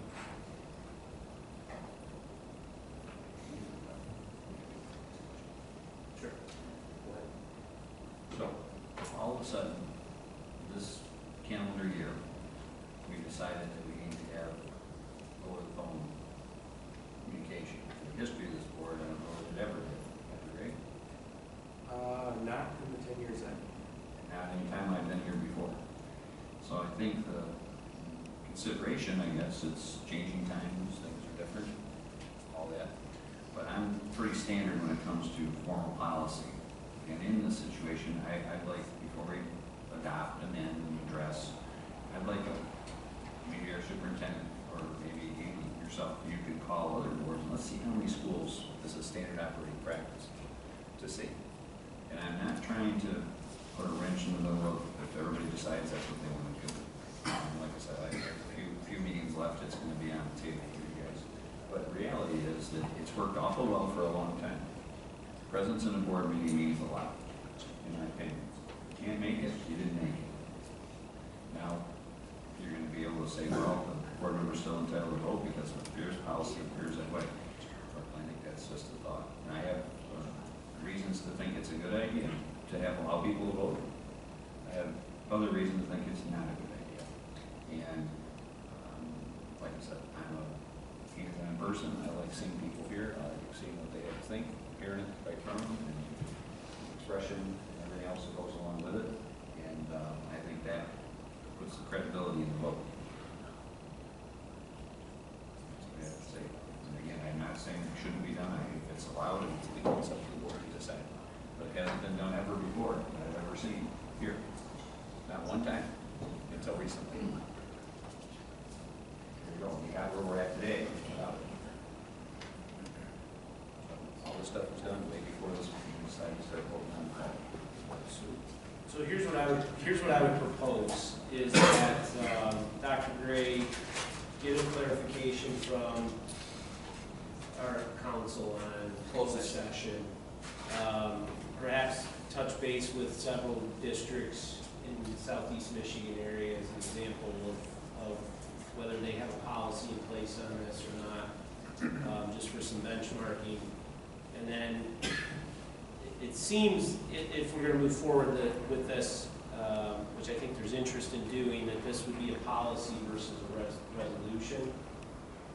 So perhaps putting it into policy format for us to then look at that language for future action item again on the next agenda, and then we can react to that based on the information that comes back on benchmarking, on what our council's opinion is, and then what the language looks like in a policy format. Does that sound appropriate? Yep. The only thing, if it goes into policy, there's more of a process than let's hold. Well, it's also easier for us to find, too. What's that? It's easier for us to find again there. Yes, we'll know where to find it, so it's easier to educate the next board and the next board and the board after that. That's exactly the reason why I'm thinking that it makes sense in a policy. It's solidified as a. Because a resolution means nothing. It's harder to find. I mean, it's still just like the policy, it constrains us only to the extent that we choose not to amend it and take a different action. That's the way I look at it. If we pass a resolution, we are saying we as a board are going to follow this rule. But it's easier to keep track of the rules that we've set for ourselves if we keep them all in the same place, which is what we have our policy out for. Yeah, and just to kind of follow up on these topics, as was mentioned, the question of whether we would allow telephonic participation in a closed session wasn't discussed as part of the committee meeting. It wasn't looked into, as I understand it, in the research that was done, which the research indicated that it is permissible under state law to participate in the open meetings. Personally, I would personally, even if it's allowed under state law, I think it's a bad idea to have telephonic participation in a closed meeting. And I would personally not, I would oppose that. So I don't think we should waste, if there's a consensus, I don't think we should waste the money to have the lawyers look into the question of whether it's legally permissible to have a closed session participation, because I'd personally be opposed to it. I would too. So, which is actually part of the reason why I was wondering if you could pose the question to council as, is there a problem created if we allow it in an open meeting but not in a closed session? Is there a, treating those two types of meetings differently as far as telephonic appearance would go? Is that a challenge from a legal perspective? Right. well, we know that it is allowed in an open meeting. Right. And voting. Yes. I'll check, so, and I have some people I can call that are $250 an hour. We'll know these. So I'll check. Better safe than sorry. Get that in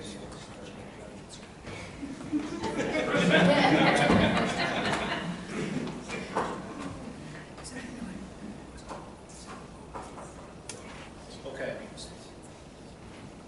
And I think that's, so I think Yeah, we'll report it. I'll send it to you and that'll in the communication. because that may change language in how policy's written, to Roger's point, in terms of, we exclude closed session regardless. I can tell you, I have had 3 other districts call me about this because they have members and they know we had members, so. Okay. It is happening, I think, more. Well, and some districts only hold one board meeting a month.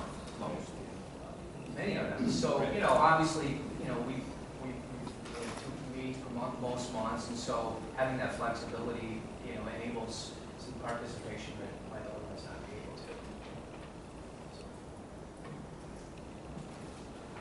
to. Okay.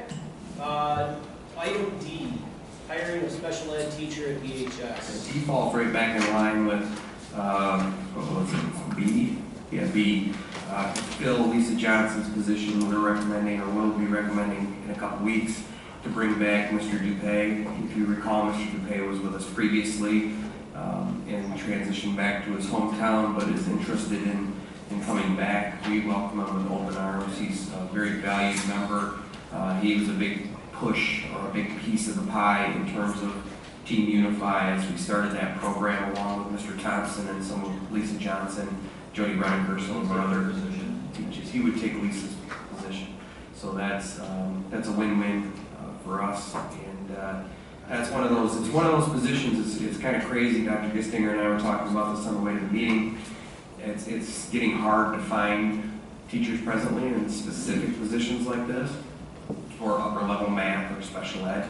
So that would be a good addition for us. I do apologize to the board. If we can any way to take action tonight, otherwise we have a 4-week window before I can hire this gentleman. Because he has a position in another district, he'll have to get his notice, and he's not gonna give it until he's hired. At my advice to him. Because I have no reservations on that. We have a long body of work from him already. He made a mistake leaving us, he wants to come back, he called me, he called us. Make the recommendation being for action. Motion. I apologize for that. Motion?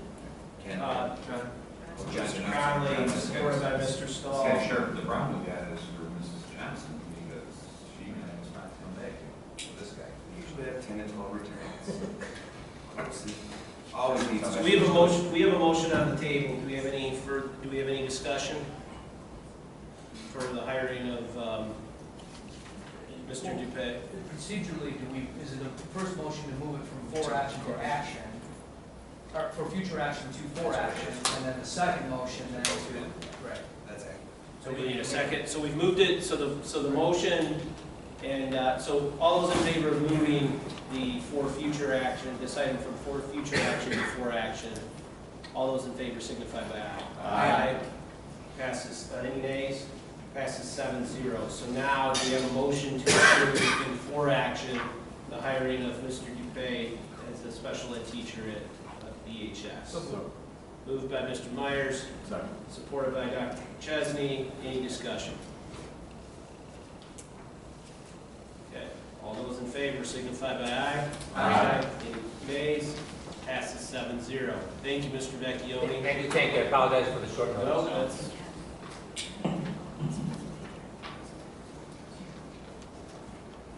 Okay, that brings us to board committee reports, Board of Education bulletins. Do we have any committee reports or Board of Ed bulletins this evening? Next scheduled committee, facility committee is October 2nd. Okay. Go ahead, Chesney. If you want to go, I mean, I'm going to talk about the policy. This is one. Go ahead. Right, we had in our retreat meeting, we talked about the gentleman come in and present on the junior ROTC for Brighton. And then talking to a few people, and what I'd like to do, Dr. Gray's working on finding out this highly qualified. You're running as an elective credit. I'm still not sure how they generate a credit. You'd have to be highly qualified, so I'm going to take a review. What I'd like to do with the board is put it on for future actions, so we can get it rolling for consideration. The board, we just do a consensus from the board if we feel that, I know you had a question about will we fill the seats and things like that, but I'd like to get it on for future. It could be extended on for future. I'd like to get that process going with this steady pace. How's the board feel about that? Mr. Conley, if I could ask, are you asking the board to keep it at the board meeting so that we can confirm a consensus that this is a priority and we'd like to Dr. Gray to continue putting resources into, or are you asking us to say, yes, let's move forward before Dr. Gray's done all the network? Well, it's a doable task. The task is it's being done in Howell School. So what I'd like to do is put it in for future action and come back with the answers from Dr. Gray and have him tell us specifically the details and have that dialed into the consideration if we want to move it forward. So I think we're at that point in the process. We know the system is in place. The system works. It's proven. It is not out there and has to be developed. It's all in place. So we just need to decide at this board table, is this something that we think is good for Brighton schools? And Dr. Gray can come back with a report regarding this highly qualified stuff. And I support that also that he's doing because he's doing the research and things. And I believe it would be an appropriate spot for future action. Thank you. Thank you.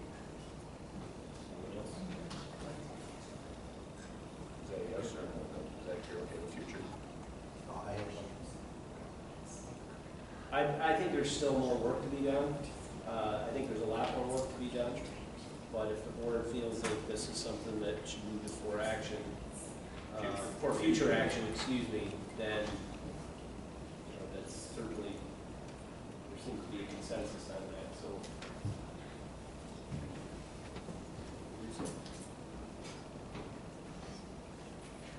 Anything else? Dr. Chesney. So finance and policy, there were 3 items on the agenda. One of them was the participation of since we already discussed that. Next item, and this is mostly procedural. This is related to the potential bond proposal that we're talking about. And I asked all board members to pay particular attention to these dates because they are very, very important. The first one that is very important is any new items going into the bond proposal need to be in by the 28th of September, which is this Friday, and they need to be in on the form as indicated by Dr. Gray in the template. So basically, if you have new ideas, they're in the template, they're to Dr. Gray by this Friday. Dr. Gray will work on putting some information together at the meeting, at our board retreat on October 17th. This subcommittee strongly feels that there should be a single item on that board retreat. And that single item on the board retreat is going line item by line item through items that are in this bond. And voting thumbs up, thumbs down on line items for everything that's in the bond. That is the single issue that's on the October 17th. Given the results of that vote at that board retreat, Dr. Gray in November will work on pricing for the items that got the thumbs up. Then we have it, and this is at the final meeting in December for the current board. We voted up or down the final version of the bond proposal. And then in January and February, Dr. Gray would pursue rewriting the bond application. In May, it goes to Treasury. In November of 2019, it goes to vote.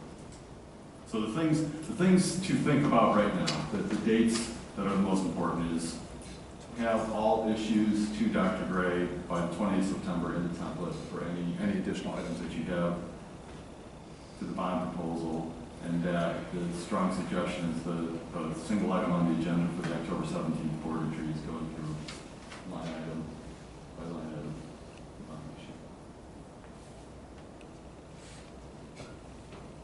Is there any questions on that or follow-up?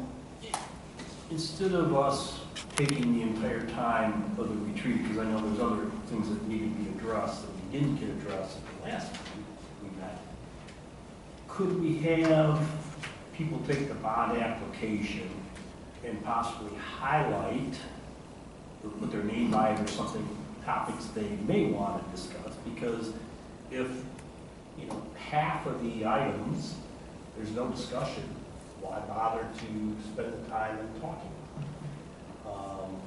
Line item by line. So, could they identify possibly the items they want to discuss or have brought up for discussion? And if there's nothing, then we move on until there's another one, just to expedite. So we talked about that at the meeting as a possible process, and then the general idea was showing kind of positive affirmation on a line item by line item would show that the board is in support of each of the items that are on there, is voting for it. And if there was no discussion per the line items, there'd be no discussion, and it would be boom, boom, boom, and keep moving along until there was some kind of issue or some kind of opposition to any particular line items. Well, and to kind of follow up, I understand what you're saying, and it makes a lot of sense. The logistical problem is we're going to identify new potential projects to Dr. Gray by the 28th. He's going to then perform his due diligence in assessing potential costs. The architects, I believe, are going to be here on the 17th. That's why it's on the 17th. Right. So there's going to be some of the learning process for some of these, especially the newer line items, are going to happen on the 17th. Which I would agree, but don't forget, the majority of the bond application has already been vetted through this. I agree, and I think what we were really more focused on was the new items. Which I would agree. Right. So I think from the standpoint of the original proposal, I mean, we all have a pretty good idea of where that stands and where we individually I think stand. that'll go fairly quickly, Roger. My suggestion on the bill is that, hey, the historical thing, this is how it was done in the last one. It was lined out, and they'll put 20 things on the board, and you go through it, and it's pretty quick, and like you said, there's already consensus on most of it. So, I think it's not a bad idea when you go out to the public and everybody said, okay, we agree to all that. I don't think it's, because that way it's out it's on the screen, it's not on a piece of paper, or, everybody gets to see what's going on. I think it's transparency. I understand the time spent, because I have several of them that didn't get covered in the last meeting that I would like to see in our next retreat. So, if there was a way, like you said, I support what you're saying. There's at least 5 things that didn't get covered in the last retreat that I believe are important. Well, correct me if I'm wrong, the reason why the people, or some of the board members opposed or prior bond was because they felt that there were items being added and that it didn't specifically have the opportunity or the time to address those items with accurate costs. Or they didn't get added. So like they didn't my get point being is that, again, why do we need to go through every one of these line items if the consensus of the last 4 that voted against it wasn't because of the line items, it was because of the items that were being added, which I would agree to go through and vet those. If I could, my 2 cents, I think from a process standpoint, it would be good for us to see all of it, because then as we're looking through the new items, we will need to confront whether we are adding to the amount of money that we think the total bond should be, or we are taking out things that are on that list that perhaps before we thought we wanted, but now in comparison, are we trading off the things that we'd like to ask the voters to support?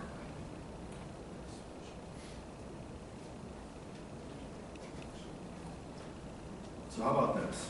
So I think we all agree, this is what I think I've heard, is that the October 17th meeting, we're definitely going to go over all of the items that are in the bond. There is a process question, okay? And I think there's frankly good arguments on all sides of that process. And it strikes me that perhaps Dr. Gray and Mr. Birchfield could work out what the process is for doing this, given the input that you've heard. But that, at least the first item on the agenda will be that, or do we want to identify what that process is in this meeting today? Consensus done. I would be happy with letting them come back, tell us how they want to do it. I'm more than willing to, I mean, we can certainly sit down and lay that out and then share agenda or what the process looks like for the next board meeting. The other thing we can do is we've tried to limit, we've maintained somewhat of a hard cutoff of 2 hours for this particular one based on the amount of information that we had to go through. Maybe we take it to a 3-hour cap, and if needed, You can feed us if you have to feed us. How many items? How many items are on the bond application total? What was it, 6 pages, 45 million, maybe 50, 40, Items? maybe. There's about 8 on each page, 7 or 8 on each. probably 90%, we're all in agreement, we've already agreed on. Well, I guess my point is, if it's 2 minutes an item, that's 2 hours. Yeah, I don't see it taking that long. Yeah, I Well, think for 2 minutes an item, we don't think us taking that long? my point is 90, we've got, if we're 90% in agreement on what's currently there, we're really not going to spend any time much time at all discussing that versus the 10% that there may be some. Remember how we did it in the 127 million? We'd read the item, and then if there were less. No, I know you bring that up, and I know John brought that up, but I don't think that was the process. That was when we were talking about cutting expenditures, when we put everything up and we voted on what to cut and what not. You mean this spot right here where we're down in the negative? That's correct. That wasn't part of the bond that we did that. I don't want to say, I recall it all. That's how we got. How did we get from 127 to 88? Because 128 wouldn't pass, and 88 was was palatable. Right, but I remember we had some, you could be right, we had some kind of process that we did to whittle it down to the ADA. The process is taking your pen and taking 40 million off, going down to We didn't have a committee of the whole and we all kinds of stuff. There was all kinds of stuff. Regardless, Well, maybe, tell me how you want me to do it. well, maybe, obviously, I Get rid of the dome. Oh, sorry. I think it would obviously be a good idea for, you know, for Dr. Gray and Mr. Birchfield to work on the process and report back. Maybe kind of as a compromise to, you know, the issues that have been raised is, I mean, we've all been through the original proposal, the $45 million proposal.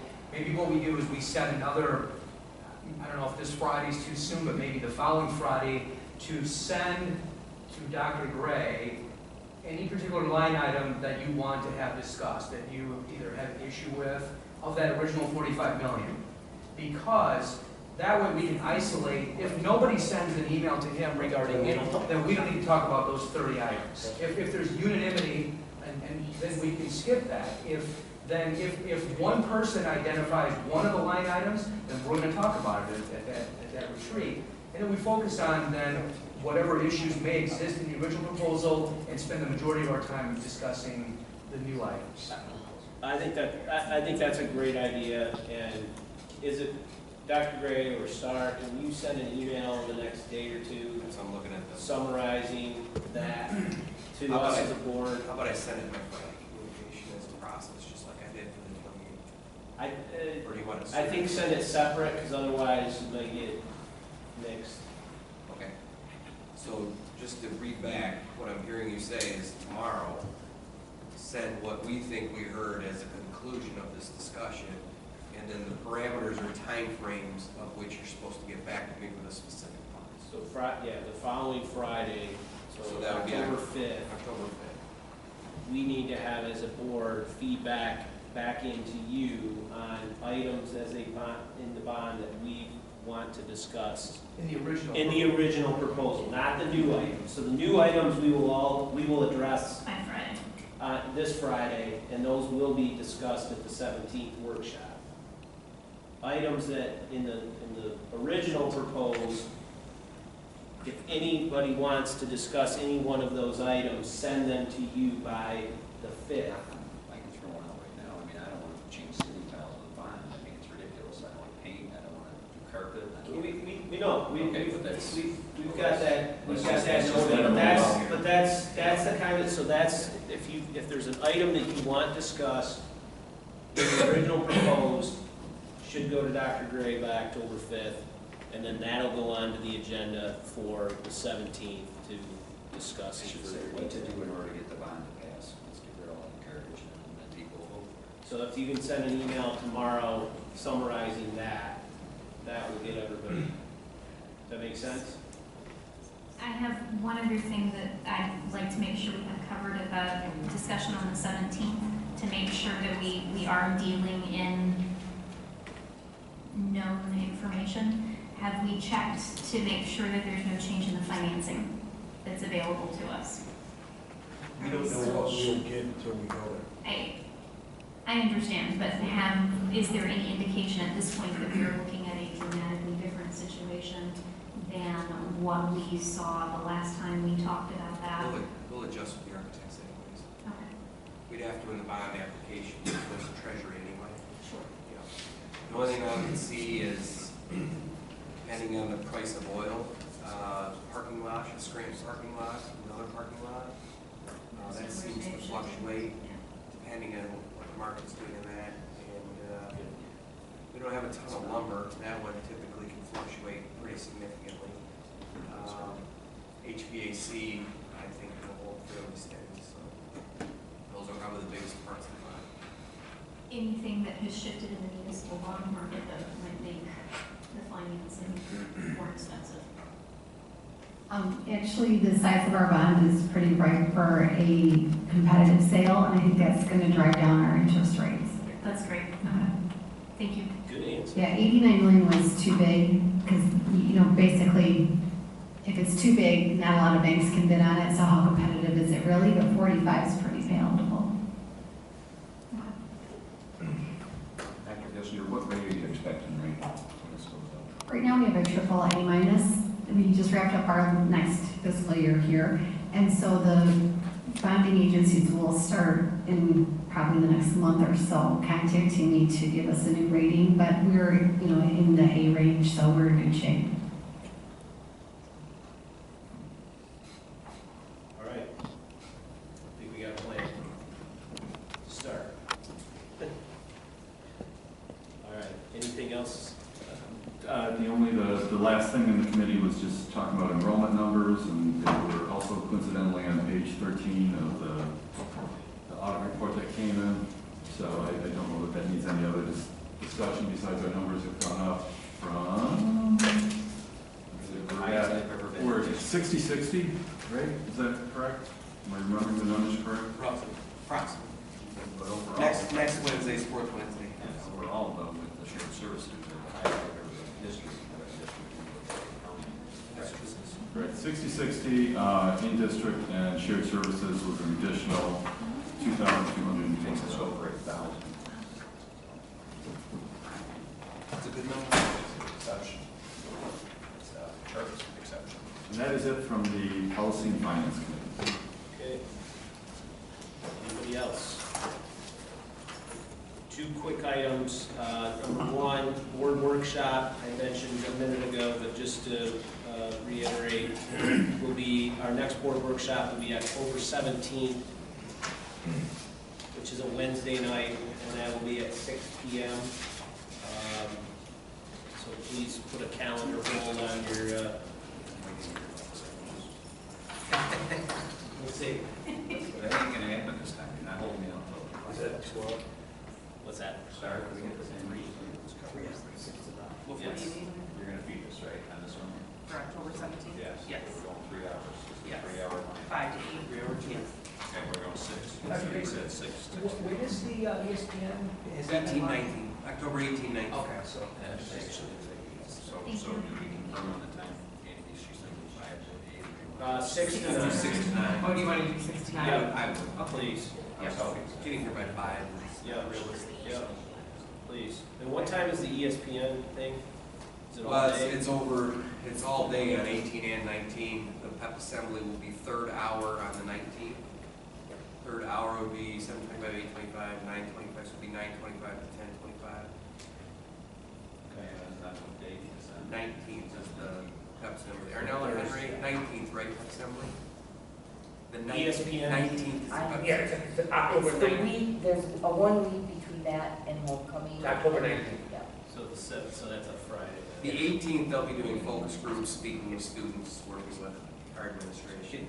The 19th is the big show. Is that another email you can send with laying this Again, out? I'm gonna focus on homecoming next, and then I'll shoot out the next one. Actually, the sooner the better for, I think. So here's lock solid. It's on the 18th and the 19th. The thing you'd want to come see is probably 9:30 on the 19th in the field house. Yeah, all that's happening in that. We've already set up the assembly. We have mapped out how we're gonna run it, and we're ready to rock and roll. The other item I wanted, and what reminded me was, as it got brought up tonight, was the DC trip. Last year's DC trip was very early, it was like a week or two before spring break, and I would highly advocate for us not replicating that in the future. I think half the class was sick, it was raining, it was like 40 degrees, and Washington DC at 40 degrees when you're on your feet all day walking around is not a good mix, and then they were all sick for spring break the next week or two. So if we can look at pushing that out back to the more traditional, I think April or May or whenever they've historically done it, that would be a good idea. And I don't know how it got thrown off, but I'm just bringing that up as it was, and you know, obviously weather can be hit and miss, but they really, I've heard from plenty of people that it's not the same experience as what it should be, so. Other than this, booked out. It may be this year, but I'm bringing it up now as a future, what reminded, we brought up DC trip, it reminded me of just. We'll check.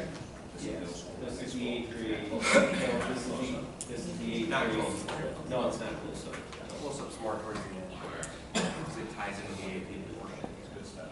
Is that done through Washington State? Messes up science and kids, but also to take up when they get off the bus and they get.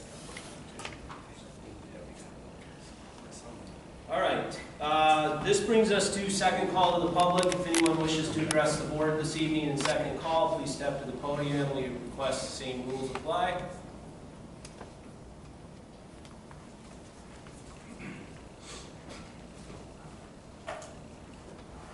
So Wilson Nikens, 158 Hillcrest Avenue. So assuming that bureaucratic turmoil doesn't take hold, the bond will pass and there will be a fully operational STEAM center within the coming years? Or was that the order? I think that would be an item that would be up for discussion when we go through the list. All right. So if it makes it through the discussion of the list, it would be on a potential bond that could possibly be voted in. Okay, thank you. I'm supportive. Yeah. That part.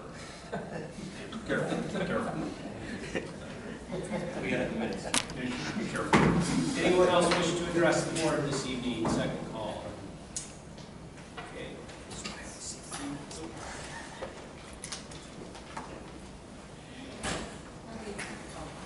Seeing none, that'll close second call to the public. Our next meeting is Monday, October 8th at 7 p.m. Have a good evening. This meeting is adjourned.